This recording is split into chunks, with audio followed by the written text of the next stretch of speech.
Well fielded.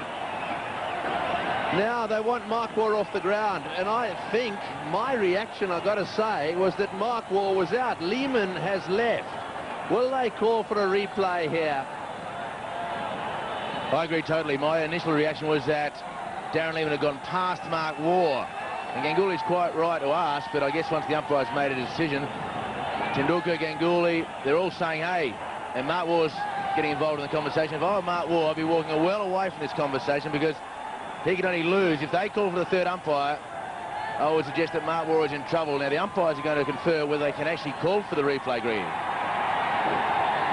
Well, I mean, the object of the exercise here should be to get it right. This is actually a very significant point. It looks as if they're going to ask for it. There's been no signal here. So it may well be that we as a television company will be asked to supply some replays if possible here. Bear in mind that we haven't got any pictures or any cameras exactly square. We've got them in line with the stumps for the runouts.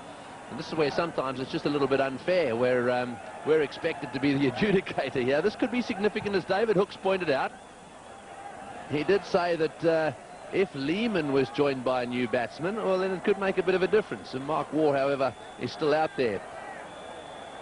Now then, did they cross? Now, you've got to get two things. You've got to bear two things in mind here.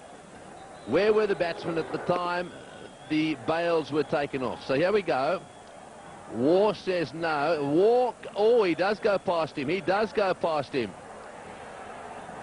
Well, just looking at that replay, I would say Waugh went past him.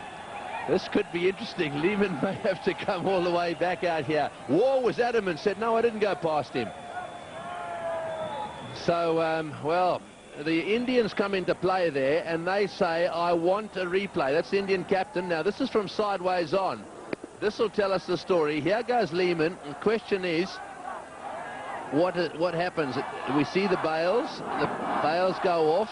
There's no batsman in play there. There's no doubt someone's out. Well, let's have a look if this angle gives us anything. Your view, David? Oh, look, Mark Waugh, from the naked eye, he went past. And in this situation, from this angle here, will tell you that Mark Waugh has gone past. Now, whether he thinks it is a two-dimensional picture with a three-dimensional situation, that may be the only thing. But look at the shadow of Lehmann, will tell you. The shadow of Lehmann, and Mark Waugh has clearly gone past that shadow. So that's why Mark Waugh, I felt, had to stay out of the argument. Darren Lehmann, very much a team-orientated decision. He's just walked straight off. Yes, I think that's what he's done. But I think you're looking at the shadows there. Let's just watch the ball come in. This is going backwards. Now we've got to go forwards and just have a look to see exactly where they get to here. Now the ball's coming in. Watch the shadows. They equal there. And do they go on? A little bit further on. The ball's coming in. Mark Waugh now into a position where his legs come together. There's no doubt in my mind that Mark Waugh is the man out there looking at it at that angle. Very close, mind you. Well, pretty tough for the third umpire to make a definitive. With the angle of parallax law, I guess he had to make that decision, but it looked as though he'd gone past. And, well, Darren Lehmann has done the absolute right thing. He just scooted off the ground.